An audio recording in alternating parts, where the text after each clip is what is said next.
नमस्कार दोस्तों, कैसे हैं आप लोग। राम राम दोस्तों, आज मैं आप लोगों के लिए एक ऐसा टॉपिक लेकर आया हूं कि हम लोग किसी भी एग्जाम में तुक्का कैसे लगाते हैं। देखिए दोस्तों, हम ये प्रैक्टिकल कर चुके हैं। ऐसे तो बहुत सारे लोग समझते हैं कि नहीं, ये तुक्का तो पूरा फ्लॉप वाला बात है, लेकिन नहीं, हम बहुत सारे एग्जाम में ऐसा प्रैक्टिकल करके देख चुके हैं। और उस प्रैक्टिकल को करने के बाद तब आज मैं आप लोगों के लिए कुछ ऐसा टॉपिक को लेकर आया हूं, जिससे कि अगर आप इस वीडियो को देखिएगा ना, तो देखने के बाद आपको शायद, हमको लगता है कि 100% तो हम गारंटी नहीं दे सकते हैं, लेकिन कम से कम 60% या 65% या लगभग 70% तक हम आपको गारंटी दे सकते हैं कि अगर ये रूल का अगर आप फॉलो कर लीजिएगा तो आप किसी भी एग्जाम में तुक्का मारने के लिए आप इसका अगर प्रयोग करेंगे तो आपका लगभग 65 या 70% आपका आंसर सही हो सकता है। चलिए हम लोग शुरू करते हैं। वीडियो को देखने से पहले दोस्तों मैं रिक्वेस्ट करता हूं कि वीडियो देखने के बाद आप लोग लाइक और सब्सक्राइब जरूर कर दीजिएगा। अब यहाँ पर देखिए, आज हम लोग सीखने वाले हैं कि किसी भी एग्जाम में तुक्का कैसे लगाएं। मतलब तुक्का लगाने का सबसे बेस्ट तरीका क्या है। देखिए, तुक्का लगाने के लिए सबसे पहले हम लोग को यहाँ पर देखिए कि कुछ नोट में हम कुछ बातें लिखे हैं। जैसे यहाँ पर देखिए कि सबसे पहले एग्जाम आपका ऑनलाइन होगा या ऑफलाइन होगा। देखिए दोस्तों, अगर एग्जाम अगर आपका ऑफलाइन होता है तो ऑफलाइन वाले एग्जाम में क्या होता है कि जो बच्चे जब एग्जाम देते हैं, कोई भी स्टूडेंट जब एग्जाम देते हैं किसी भी कम्पिटिटिव एग्जाम का, तो वहाँ देखते हैं हम लोग कि ऑफलाइन में ज़्यादातर बच्चे अधिक नंबर लाते हैं, लेकिन ऑनलाइन वाला एग्जाम में क्या होता है कि थोड़ा सा बच्चे वहाँ फंस जाते हैं। और ये भी चीज़ हमको देखना है कि एग्जाम जो आपका होगी वो आपका नेगेटिव मार्किंग उस एग्जाम में आपका है कि नहीं। बहुत सारा एग्जाम ऐसा होता है कम्पिटिटिव लेवल का कि जिससे आपका कि वहाँ पर नेगेटिव मार्किंग नहीं होगा, लेकिन आप जैसे बड़ा एग्जाम दीजिएगा, जैसे एसएससी का एग्जाम दीजिएगा, एसएससी सीजीएल का, एसएससी एमटीएस का, एसएससी जीडी का अगर आप एग्जाम दीजिएगा तो वहाँ पर आपको तो नेगेटिव मार्किंग होगा। लेकिन छोटा छोटा एग्जाम में आपका नेगेटिव मार्किंग नहीं होता। जैसे आप सीटीएट का एग्जाम दीजिएगा तो वहाँ पर आपका नेगेटिव मार्किंग नहीं होगा। तो सबसे पहले हम लोग को यहाँ पर यह ध्यान में रखना है कि आपका एग्जाम ऑफलाइन होगा या ऑनलाइन होगा। और दूसरी बात यह है कि आपका नेगेटिव मार्किंग तो नहीं है। अगर नेगेटिव मार्किंग होगा तो बच्चे थोड़ा सा वहाँ पर होशियार रहना है। अब यहाँ पर देखिए कि इस एग्जाम में तुक्का कौन कौन लगा सकते हैं। एग्जाम में तुक्का कौन कौन लगा सकते हैं। ये तुक्का वही बच्चे लगाते हैं कि जो बच्चे कुछ नहीं जानते हैं। हम उन बच्चों को ये गारंटी के साथ बोलता हूं कि अगर आप इस वीडियो को देख लीजिएगा तो देखने के बाद जरूर है कि मैं गारंटी के साथ बोलता हूँ 60 से 70% आपका आंसर सही होने का चांस बन जाएगा। अब यहाँ देखिए कि तुक्का कौन कौन लगा सकते हैं। अब यहाँ देखिए कि जो आपका एग्जाम में क्वेश्चन दिया हुआ रहेगा उसको क्या करता है कि जैसे लगभग मान लीजिए 100 क्वेश्चन आपका एग्जाम में है, तो 100 क्वेश्चन में क्या होगा कि लगभग उसमें 4 ऑप्शन रहता है, ऑब्जेक्टिव क्वेश्चन रहता है, ABCD करके आपका ऑप्शन दिया हुआ रहेगा। तो उसको क्या कीजिए कि 4 भाग में डिवाइड कर लीजिए। तो मतलब कहने का अर्थ ये हुआ कि अगर 100 नंबर का एग्जाम है तो लगभग 25% क्वेश्चन का आंसर ऐसा होगा जो ऑप्शन नंबर ए में आपको दिया रहेगा, 25% आंसर आपका ऐसा होगा जो ऑप्शन नंबर बी में होगा, और 25% आपका आंसर ऐसा होगा जो आपका ऑप्शन सी में मिलेगा, और 25% आपका आंसर ऐसा होगा जो आपको ऑप्शन नंबर डी में मिलेगा।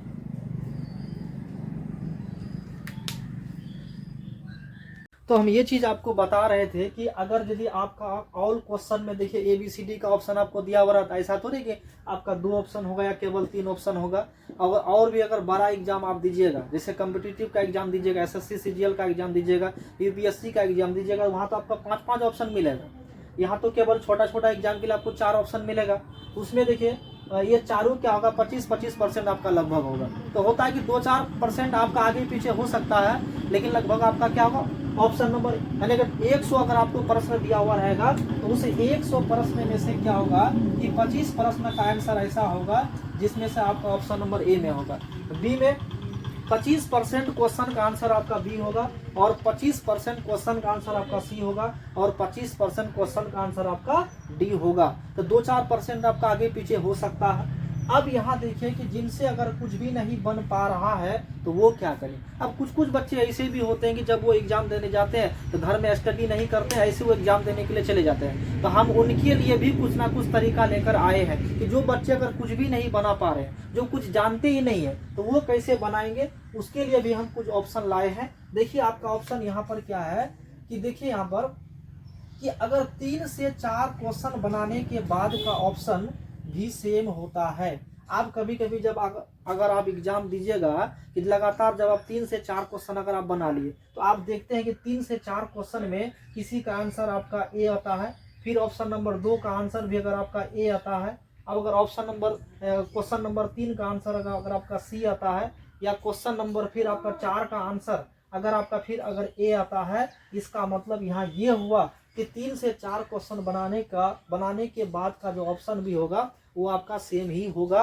तो मतलब लगभग आपको ये देखना कि अगर यहाँ ज्यादातर 3 से 4 क्वेश्चन हम बनाए तो ए आपका आंसर आया। अब 10 क्वेश्चन बनाए, 10 क्वेश्चन में से 7 क्वेश्चन का आंसर अगर आपका ए आया तो लगभग आपको जब 25 से 30 क्वेश्चन अगर आप बनाते हैं तो उसके बाद फिर आपको क्या करना है कि ये लॉजिक का प्रयोग आपको नहीं करना है। अब यहाँ देखिए कि हम लोग को क्या करना है कि जिस ऑप्शन का आंसर सबसे बड़ा होगा, अब देखते हैं कि हम लोग जैसे कभी कभी जब जैसे अगर सीटेट का अगर आप एग्जाम दीजिएगा, या कभी कभी देखते होंगे आप लोग कोई छोटा छोटा एग्जाम का अगर तैयारी करते हैं उसको जब एग्जाम देते हैं कि अगर यदि जिस ऑप्शन का आंसर अगर सबसे बड़ा होगा, जैसे मान लेते हैं कोई आपका क्वेश्चन है, जैसे किसी का आंसर ए है, अब ऑप्शन नंबर 3 में आपका दे दिया बड़ा, फिर ऑप्शन नंबर डी में आपको दे दिया कितना छोटा, तो लगभग में चांस क्या बन जाता है कि जो बड़ा वाला आपका आंसर होगा ना लगभग उसी में हमको टिक करना है। तो लगभग 70% ये चांस बन जाता है कि बड़ा वाला ही आंसर वो सही होगा।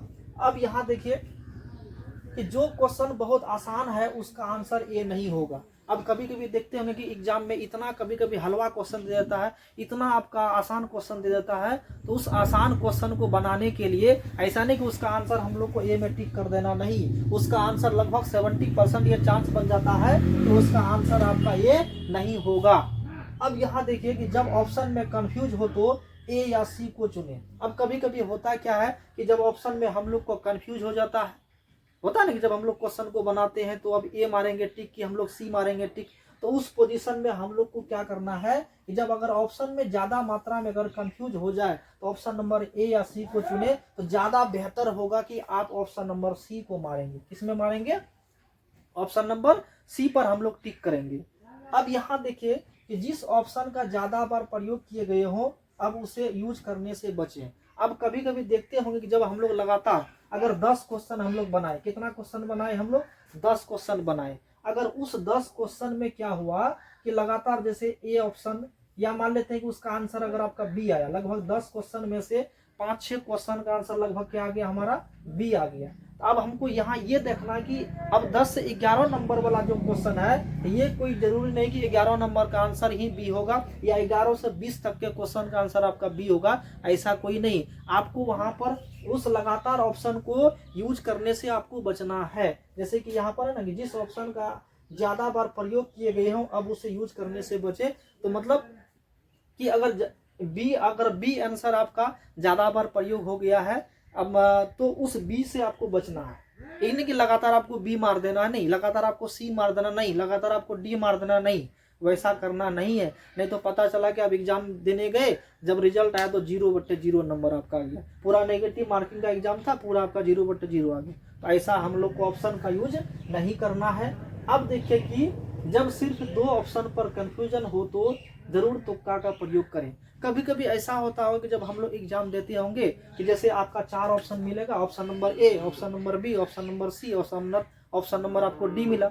अब जैसे 4 ऑप्शन दिया हुआ रहेगा, अगर उन 2 ऑप्शन में से हम लोग को जैसे दो का option number A B C D में चलिए 2 ऑप्शन आपका कट गया, अब 2 ऑप्शन में हम लोग को कंफ्यूज होता है, तो उस पोजीशन में हम लोग को क्या करना है कि जब 2 ऑप्शन पर अगर हमको कंफ्यूज होता, मान लेते हैं कि ऑप्शन नंबर सी और ऑप्शन नंबर डी में हम लोग को कंफ्यूज हो रहा है, तो ज्यादातर चांस बन जाता है ऑप्शन नंबर सी का।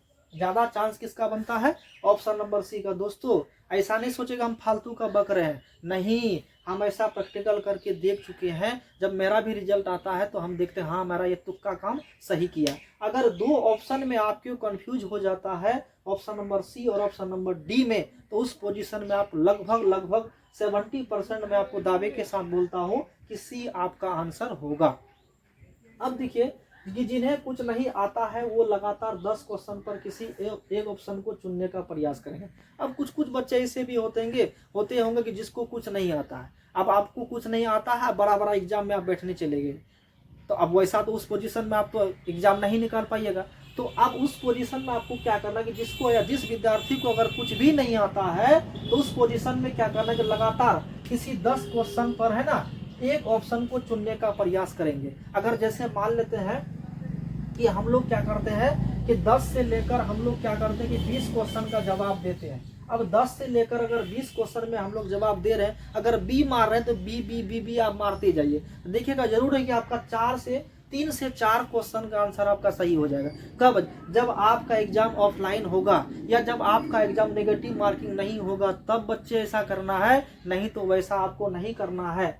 अब यहाँ पर देखिए कि जितना भी कठिन सवाल हो ऑप्शन ए को चूज करने का प्रयास करेंगे। अब जैसे हम लोग मैथ का अगर एग्जाम देते हैं तो मैथ के एग्जाम में क्या होता है कि कभी कभी कठिन सवाल होता है। अगर मान लेते हैं हम जैसे बिहार एसएससी का एग्जाम देते हैं या एसएससी का एग्जाम देते हैं, आपको एसएससी सीजीएल का आपको क्या किया क्वेश्चन उठाकर दे दिया। तो उस पोजीशन में क्या होता है कि जब जो भी जैसे मैथ का क्वेश्चन बनाते हैं, जो कठिन सवाल होगा उस कठिन सवाल को अगर आप बनाने में आप अगर सक्षम नहीं है तो उस पोजीशन में अगर आपको तुक्का लगाना है तो तुक्का लगाने के लिए आपको ऑप्शन नंबर ए को चूज करने का ही प्रयास करना है। ज्यादातर उसका संभावना बन जाता है कि ऑप्शन नंबर ए ही उसका आंसर होगा।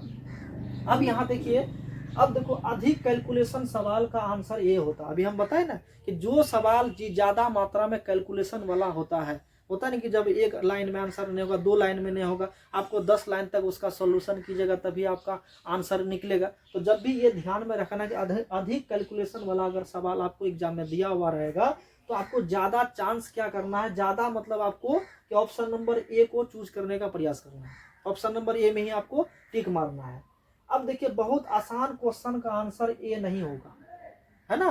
कभी कभी ऐसा भी होता है कि हलवा क्वेश्चन आपको एग्जाम में दे देता है। जैसे पूछेगा महात्मा गांधी का जन्म कब हुआ, वो तो हम लोग बचपन से ही पढ़ते हैं महात्मा गांधी का जन्म कब हुआ, 2 अक्टूबर 1869 ईस्वी को। तो अब महात्मा गांधी का जन्म अगर 2 अक्टूबर को अगर जन्म हुआ उनका, तो इसका मतलब यहाँ ये हुआ कि उसका आंसर ऑप्शन नंबर ए में 2 अक्टूबर नहीं देगा, या तो ऑप्शन नंबर बी देगा, ऑप्शन नंबर सी देगा, ऑप्शन नंबर डी देगा। ऐसे तो जो हाँ, लेकिन तुक्का का प्रयोग हम लोग को कहाँ करना है कि जहां पर हम लोग क्वेश्चन को बनाने में सक्षम नहीं है कि आप इसको हम नहीं बना पाएंगे, तभी आपको तुक्का का प्रयोग करना है। माय डियर फ्रेंड्स, अगर आप तैयारी करते हैं, बहुत सारा यूट्यूबर ऐसे बोलते हैं हम तुक्का ऐसा हम तरीका बताते हैं, वैसा तरीका बताते हैं, तरीका बताएंगे तो आपका आंसर सही हो जाएगा। नहीं, ये चीज आपको कब करना है कि जब आप जो क्वेश्चन आप नहीं बना पाते हैं, जब जो क्वेश्चन आप नहीं बना पाते हैं, आपका 10 नंबर 12 नंबर से आपका नंबर छूट रहा है, एग्जाम आपका छूट रहा है, मतलब आपको क्या बोलते हैं कि उसको 10-12 नंबर से आपका रिजल्ट छूट रहा है, तो उस कंडीशन में ज्यादा मात्रा में तुक्का लगाने का प्रयोग करेंगे।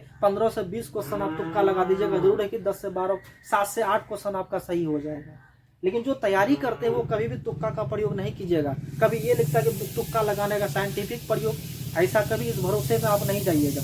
मैं उन बच्चों के लिए प्रयास किया तो जो बच्चे ज़्यादा मेहनत नहीं कर पाते हैं या जो बच्चे अगर पढ़ने में ज़्यादा कमज़ोर है, मैं उन बच्चों के लिए मैं तुक्का लगाने का कुछ ट्रिक बताने का प्रयास कर रहा हूँ। अब देखिए कि अगर यदि आपका एग्जाम अगर ऑफलाइन होगा तो आपका देखिएगा जो ऑप्शन में आपको दिया हुआ रहेगा इनमें से सभी या इनमें से कोई नहीं, तो उस पोजीशन में हमको क्या करना है, उस पोजीशन में ज़्यादा बेहतर होता है, ज़्यादा से ज़्यादा अगर आप नहीं जानते उसका आंसर तो ज़्यादा से ज़्यादा बेहतर होता है कि इनमें से सही वाला का आप चूज कर लीजिएगा। जिस ऑप्शन में इनमें से सभी, ऐसे तो ऑप्शन नंबर डी में ही आपका इनमें से सभी लिखा हुआ रहेगा, तो ये प्रयास करना हम लोग को कि इनमें से सभी वाला का ऑप्शन में टिक मार करके आपको आना है। दोस्तों अगर आपको वीडियो अगर अच्छा लगा है ना, तो दोस्तों मैं आपसे रिक्वेस्ट करता हूँ कि कृपया वीडियो को सब्सक्राइब जरूर कर दीजिएगा, और हमारा जो यूट्यूब चैनल है MK शर्मा टीचिंग पॉइंट, उसको भी क्या कीजिएगा, लाइक और सब्सक्राइब जरूर कर दीजिएगा। दोस्तों वीडियो आप लोग को कैसा लगा, आप लोग जरूर कमेंट बॉक्स में इसका बताइएगा, कमेंट करके बताइएगा। बहुत बहुत धन्यवाद।